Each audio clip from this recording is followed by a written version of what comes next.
this What issue is of one overbloated 170 million. Everything is overbloated. Let's link this to I don't know if this is good news, but certainly something to smile about.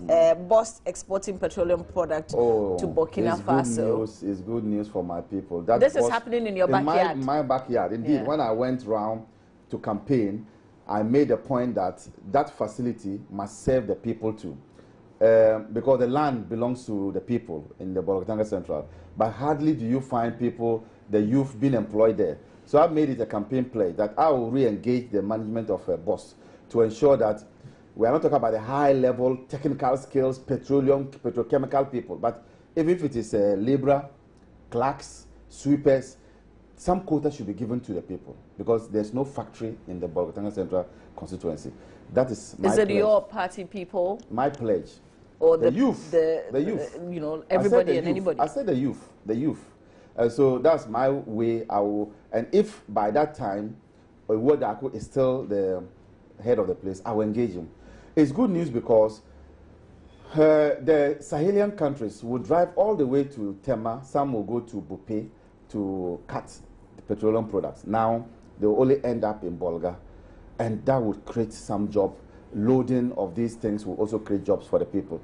So it's good news for the people, and I think that Iwodako is doing magic with BOST. In fact, BOST, my understanding is that BOST has returned some profits in terms of giving profit back to government. When you ask the State Enterprise Commission, they will say that BOST is one of the institutions that is now turning over profits to the government. He has also done some magic one at Is it him? I mean, is it him or it's the entire team? Because this is not the first time I'm hearing him. He's the head. You know, you would have been calling for his head if things had gone bad. You would have been calling for his head. So I think that if now things are going well, we will praise him. But he in turn will say that the praise shouldn't go to him. It should go to, he's working with the team. So that's how it happens. Okay. But it's good news. This facility has been dormant for a while now, and it was like money here since 2004. Yeah, money gone down the drain, 2004. And so if there's a turnover in the fortunes of the facility, I can only embrace it. I think that when it was revamped, I should have been there, but I'm sure I had other engagements. But what we want to see now is a reflection of that success in the people who live there. Exactly, and that's where I have indicated that because the people there provided the land for the facility, there's a need for those people, the youth particularly, to be engaged. There should be some quota to engage them. We are not talking about the high-level manpower skills. We are just talking about the drivers, the laborers, the loading boys. That should be something that, because we sit there and then we get people brought all the way down south to the place. It also would also reduce the influx from the north to the south. And but is this specifically in your constituency? Yes, it is in the constituency. Okay, yes. All right. Is it your home? Well, I am not. This is the first time I'm seeing it. If this is what it is good news. It is good news because I worry a lot about. First and foremost, I need a certain clarity. How does the depot get its supply? Is it through a pipeline? It's a pipeline. A pipeline from Bupe. They'll pump it into that place. Oh, okay. So vehicles from here will send it to a dump in Bupe. Then Bupe will pump it. Okay. I am looking forward to the day where we won't even have to take it by vehicles from Accra. Yeah. I hope and pray that they will have the capacity to have a pipeline that will take the product directly from the ports, a jetty at the port to Bupe. And then you see, when you do this, we will be saving a lot on our road infrastructure. We take huge loans to do the roads, and then these very heavy trucks ply the road. The road is made with the hope that the lifespan will be 15 years. They're expensive, extremely expensive. The cost of road construction has gone up. I mean, 600 to a year, it's about $1 million now per kilometer. Okay. And then you do it, the engineers will calculate and hope that the road will last for like 15 years. But because it is pounded by such heavy-duty vehicles, carrying fluid, carrying water, the lifespan usually will cut from 15 years to 8 years, and it is a cost to us. If we can find a way to cut that off, okay. Sure. I hope. I just hope. I want to say it is good news. I hope that we will be able to do it so that even from here to Kumasi, there will be like a depot that you will draw from. It goes on to all the places. Then we will cut the all these huge tanks that ply. It is dangerous. I mean, particularly in our country where the major roads are still not dualized, and you will need to face an oncoming truck. The trucks can break down several times. We have heard of people running into parked trucks and all of this. In the same vein, I hope that we as a people will find what it takes to really do rails. Okay, then transporting cocoa, transporting anything would and then we can leave the road users some space. Sure. I hope that this is the true story. Okay. To add to what he said, you see, the damage caused by these heavy vehicles is so massive that donors have even threatened to cut funding to build our roads, because they say our roads, the lifespan, after they provide funding, the lifespan of the road is not what they think it is, compared to other but really and truly, point of order. In fact, my understanding is that we are not getting any donor-funded roads at all. We are not. Well, good. Or virtually all the roads. So maybe he's given us one of the reasons. Virtually all well, it is again because we are supposed to have graduated from a lower mid. We're not so poor. Yeah, we are not supposed to be. We are not supposed on paper. To be, yeah. So I think that there is no donor. Every road we are constructing now, we have to do by. So because of that, government too has. That's why government has introduced this weight loading machines to see axle load machines to ensure that the load that you carry does not go beyond. But again, sometimes we see these trucks on the road all the time. Trucks, it means that there's some amount of corruption there too, and I think we have to be focused on our lenses. Sometimes I also don't think that it is always corruption. Look, before the war in Côte d'Ivoire, virtually all the traffic to the Sahelian was coming through either Togo and mostly through Abidjan. Okay. When the war broke, they brought some of the business here. In Ivory Coast, they would mostly carry by rail from there was a rail link from Abidjan right up to Ouagadougou, I think, either Bobo Dioulasso or Ouagadougou. What I have heard, and I stand to be corrected, is that they are saying that the Sahelians are saying that if they are not allowed to increase the loads they can take, then it doesn't make. They won't pass through. They won't pass through here. Yeah. So it's a kind of a trade-off. That is what I have heard. I stand to be corrected. But when I asked, I was told that the cost of transporting by road is a little bit more than by rail, and if you are going to limit them with the axle load and things, so it is. I think that the government has agreed that they can go beyond the axle load. I think it is necessary to place that in perspective. Yes. Okay, we're going to be checking on that issue, but this is not so good news. You lost a member of Parliament yesterday. We heard the news yesterday. Did you know this man, the Member of Parliament for Amenfi West in the Western region, John Jitwa? Yes. Let me say a big yako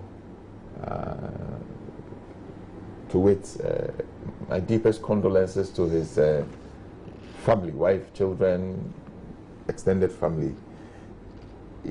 He was my acquaintance. He was not my friend, but he was my acquaintance because we served on some committees together. And very, very self-effacing man, not in your face kind of a person. I had some very useful interactions with him. I at a certain stage, I had contemplated going to law school. In fact, I even started. But, yeah. And you should have continued. What happened? Gimpa. No, Mount Crest. Mount Crest. The problems of this life. Oh. Then he came to me one day and said that, oh, he said that I go to law school. And I said yes. And he says, oh, he wants to also enroll. Enroll. So I took him to meet the rector, and he enrolled. I think he was in a semester behind me or so. This was which year? 2013, I think. Okay. 2013. I think so, 2013. I don't know whether he had challenges like me, so or he continued. But he was very self-effacing, very quiet, very modest in his... and I noticed that he had not been too well, and I asked him, I am a health professional, so I could have some discussions with him. But he was still coming to Parliament? He was still coming. I mean, he was coming to committee meetings. Okay. The last time we went to a meeting, he was there. He came late, albeit he came late, but he was there. This was when? Oh, 2 weeks ago we had a meeting in a men's big hotel. He was there. But he looked well. He looked a little slow. He looked a little... I mean, you could say that maybe he had been ill and he was recovering. Okay. Okay. So you are slowed down. But it has come as a big shock to me. The last conversation I had with him was, I was asking him whether he was going to contest again. He's a third-term MP, was seeking a fourth term. Was he going to go again? Yeah. Okay. Which means if he has been vetted or so, yeah, that's what it means. He probably has been vetted, yeah. So it just shows the brevity of this life. Huh? Yeah. The psalmist says, "The Lord make me to know my end and the measure of my days, that I may know how frail I am." He goes on to say that, verily every man at his best state.